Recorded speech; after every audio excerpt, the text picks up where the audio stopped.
It's so nice, you gotta do it twice. Well, it looks so insane, maybe even a third time. Yep, crafters, Insane Craft Part 3. What a serious Part 3 we're getting into. Talk about a three-peat today.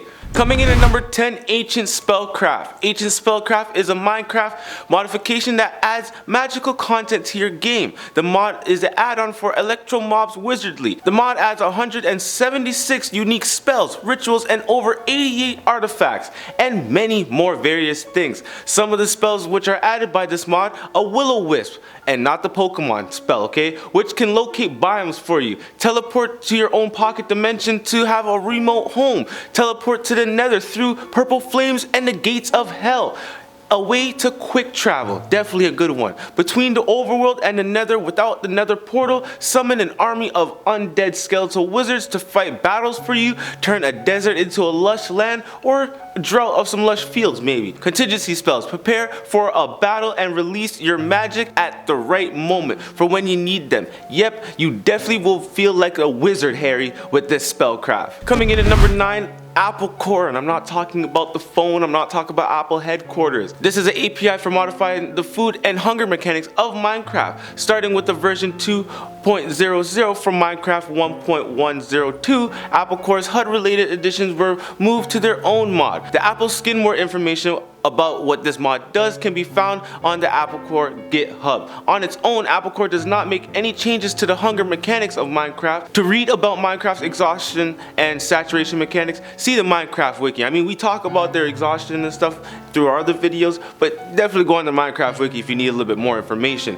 And their article on hunger mods, you can find this mod on Curse Forge. Apple Core Hunger Overhaul. Extensive tweaks to the hunger and related mechanics. The Spice of Life encourages dietary variety through diminishing returns. Hunger in Peace, normal hunger and health regenerates in peaceful. Hunger Tweaker exposes the Apple Core API to craft tweaking scripting, so no matter what your main focus, it's just food, food, food. It's not just apples, okay? Apples and oranges? No. It's food. Coming in at number 8, Baubles. Baubles is a small add-on mod and an API that is intended to be used by other mods to add additional inventory slots to a character. It adds 7 new slots, an amulet belt, a head, a body, charm, and 2 ring slots. The Bauble inventory is accessed by pressing the B hotkey. And it's probably a good idea to map your normal inventory hotkey to the Baubles inventory if you want to be accessing this a lot. This mod adds very little content itself, and it's intended to be an add-on for other mods, and the only reason why I included them at all was a way to serve an example for other developers.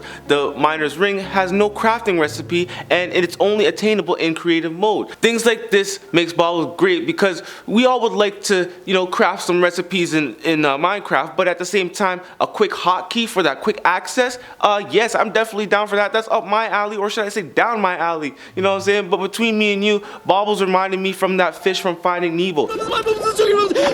My bubbles. He loves his baubles, you know what I'm saying? Coming in number 7, Biomes of Plenty by Glitch Fiend. Requires a Terra blender for Minecraft 1.8, and for 1.17 and below you must use Biomes of Plenty world type when creating a world for biomes to generate. To use this mod on a server for 1.18, no changes to the server or properties are required. For 1.15 to 1.6 and to 1.7, the level type setting in the server properties must be set to Biomes of Plenty. Level type can be added manually if this does not appear by default. And for 1.122 and below, level type must be set to Biome SOP. That's all in all caps for you guys. You must either use the new world or use an NBT editor to make necessary changes to your existing world. Otherwise, your biomes will not generate. Biomes of Plenty is an expansive biome mod for Minecraft and adds a slew of new unique biomes to the overworld and Nether to go along with the new biomes,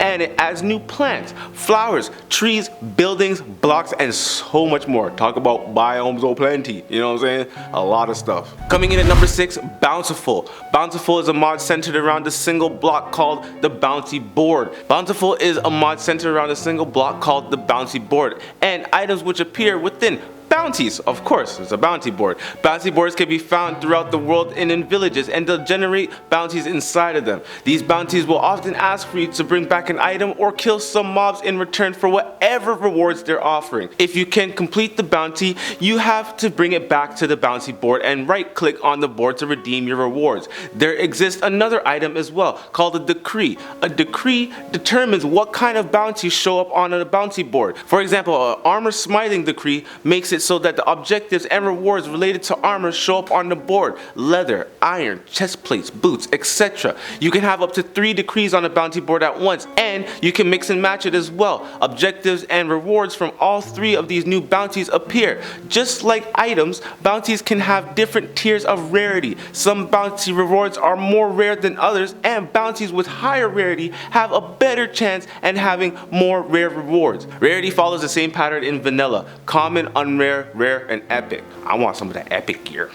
Straight goods. Midway through at 5, chance cubes. Explore your world and open these mystical blocks and obtain random rewards. Some rewards are helpful while others can be devastating, from rewards that spawn in hordes of zombies and death traps to one that build full houses and provide next level items. Each reward has its own unique twist and feel and makes it definitely special. Don't feel like exploring? Then simply sacrifice some of your lapis to craft and obtain these mystical and troll some blocks. Making a mod pack? Want to make your own add-on to rewards to this mod? Well, it is very easy. Read the JSON file format for creating your own custom rewards, and definitely you can. Coming at number 4, CORRIL Tombstone. CORRIL Tombstone handles death in Minecraft by providing tons of configuration options, many features to encourage to discover the world, and several capabilities between mods. It also introduces a perk system. Yeah, that knowledge of death and the magic based system on some enchantable items will definitely help with the souls of the haunting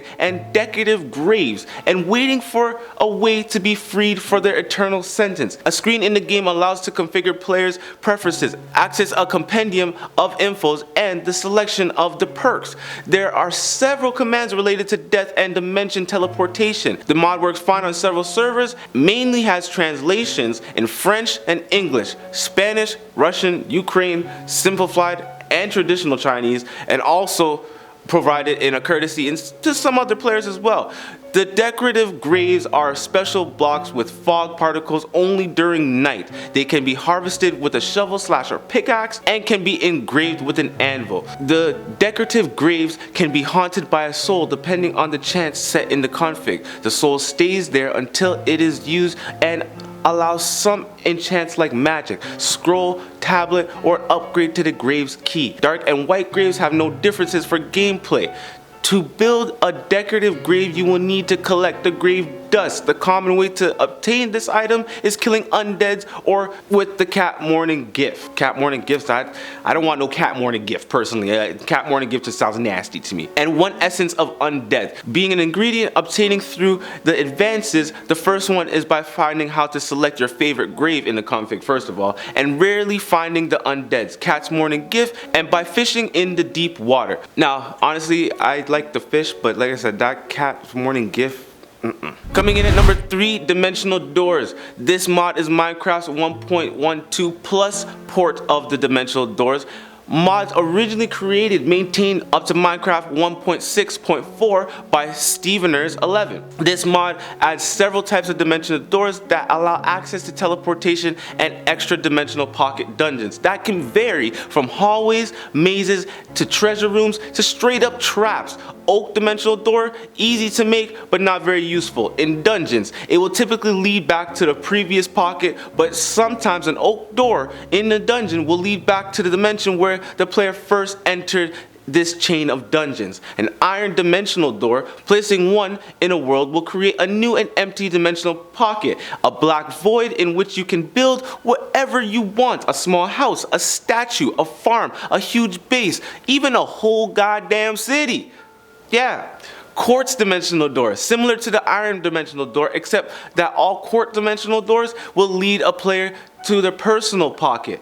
Gold dimensional doors, very expensive to make, but worth it, leads to a pocket dungeon full of treasures, puzzles, traps, Right? Sounds really good. I guess that's why it's expensive. But the unstable dimensional door, crafted by using the Eye of the Ender instead of using the Ender Pearl, randomly leads to a rift or another door. Through the door's NBT, it is possible to configure a door of any kind and create that type of rift when placed, such as a dangerous door, which has a 50% chance of leading into limbo and a 50% chance of leading into treasure-filled dungeons. In the future versions, such bonuses doors will be rarely found. I mean, we gotta just stick to the chest at that point, you know? Number 2, straw golems. This mod adds a spawnable straw golem. It is a very weak golem and flees whenever hostile mobs come near it, but it can harvest full-grown crops. However, it can't pick it up or drop it. Check the showcase by Mischief of Mice. The lovable golem is just that, what he is. He's still lovable, but I ain't asking for free hugs. But what type of weak golem is this? Yes, he has a green thumb for your vegetation, but you run away at the sight of danger? Like, nah, that's not cool. Like, why can't you be the Saitama golem, you know, the One Punch Man golem? You normally are, but I guess the automated farming works for you too, you old big lug. Finally here at number 1, swing through the grass. It's a tiny mod that eliminates those kind of situations where I wanted to hit the mob and not the grass. Now you can hit mobs behind the grass. This works on every block that has no collision block. For example, you can just walk through it. Not only in the vanilla, but also in the modern ones. For example as well, grass, flowers, saplings, even cobwebs. Must have for a mod pack to rely on combat mechanics. This reminded me a lot of the old school Zelda games. I mean, swing in the bushes and boom, it's gone. You know what I'm saying? This mod is very nice to add to the game. It makes swinging your sword so much better and not having to worry about the crops getting destroyed. Only the mob. Very nice. Success. There you have it, crafters. Insane mod part 3. Keep up the good viewers. Of course we'll keep up the good viewers because I like to see you guys looking at our videos. Maybe you might see a part 4. I'm Crafting J. You gotta champion those who champion you, and I'm outie until the next time.